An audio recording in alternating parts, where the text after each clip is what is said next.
Today we're going to do a project with fish and bubbles using Colourcraft's transfer dies, where we paint different effects onto paper and then we transfer it over to fabric with a high polyester content. So I hope you enjoy.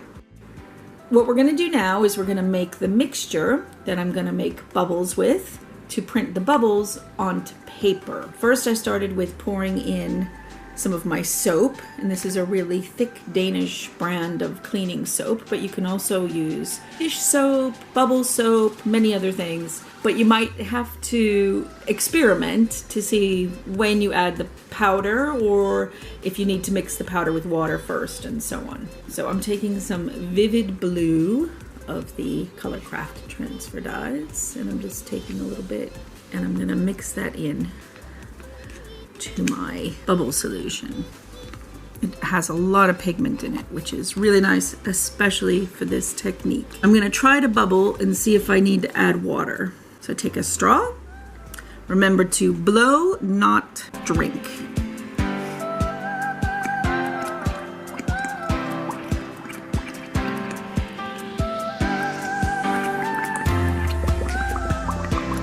So I was having problems where my bubbles were popping too fast, so I added a little bit of glycerol. It's also called glycerine, I think, in English, which you can find, I believe, in the baking section.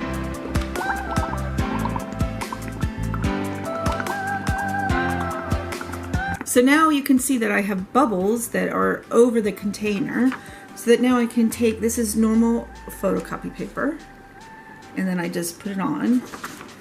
And I've printed bubbles on that, and then we will later iron that onto fabric, but I'm going to fill up this piece of paper with bubbles.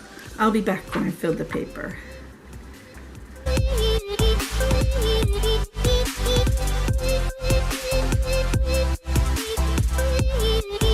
So while my bubbles are drying, I'm going to make some more transfer papers. I've blended all the colors in the starter kit transfer dies with a bit of water, and I also have transfer crayons. So I'm going to show you some different techniques. And basically I'm just going to be putting pattern on paper, which again we're going to be transferring to fabric later. There's a couple of different yellows, nice green, purples, a couple of reds, and then the vivid blue we have for the bubbles, and a turquoise blue. So the crayons are pretty easy to use. These are Fisker's rubbing plates, and with any kind of rubbing surface or whatever, I just am using the crayons and doing a rubbing of it. Now bear in mind that these colors are going to change when they're ironed onto fabric. But that's part of the fun, is that you don't really know what it's going to be. And then you can also just paint on the paper. I'm gonna use a foam brush just to get it this wet. This is just copy paper, so it's quite thin, but it doesn't matter if it gets wrinkly. I'm gonna try doing some like drops of color.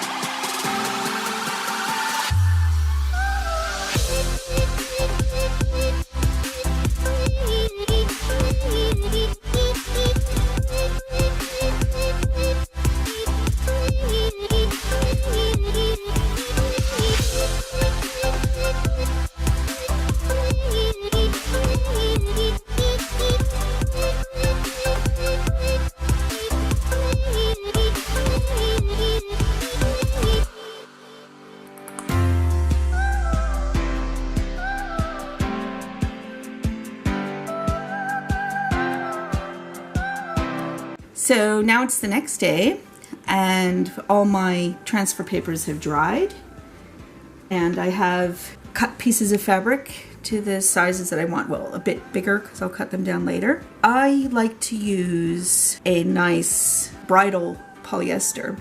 You need to have at least some polyester content in your fabric, or else the transfer dies won't transfer. The more polyester, the better. This is 100%. It's a little bit thicker. I know it's like people usually don't use polyester in quilting, but I just like the quality, and it has a nice sheen. So here I have one of my bubble prints that I did, and I lay it with the pattern down onto my fabric, and then I have the iron on as warm as I can have it for the fabric. It's really important to test that first, because otherwise your fabric might shrink while you're ironing it. You don't want that to happen. So now I'm just holding the paper and pressing. And then, if we're lucky, the color has, well, it started to transfer. Not all the bubbles went, but some of them. So I want a bubbly background for my fish. I think I can probably press a bit longer. You can check and keep ironing if you haven't transferred as much as you'd like to, but you need to be a bit careful because it's very easy that your design can move when you lift it up to check. And there we go, getting some really interesting designs. So bear in mind with the bubbles especially that you might not get all the design that you have, and I think that has a little bit to do with the fact that it's blended with soap. So even though the color looks strong on the paper, it may not actually be as much dye as you need to transfer it to the fabric. Or maybe I'm being impatient.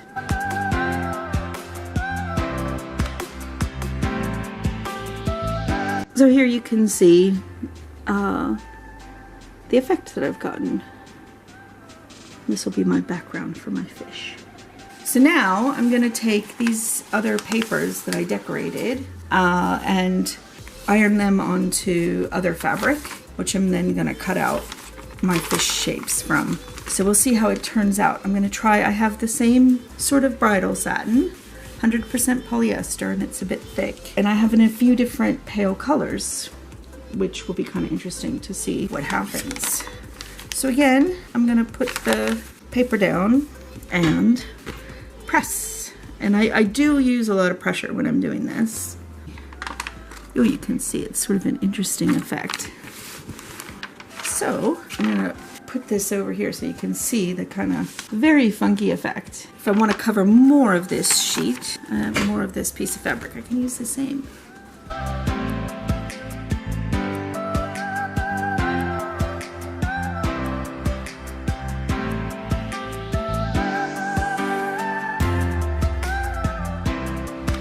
And here's the finished project.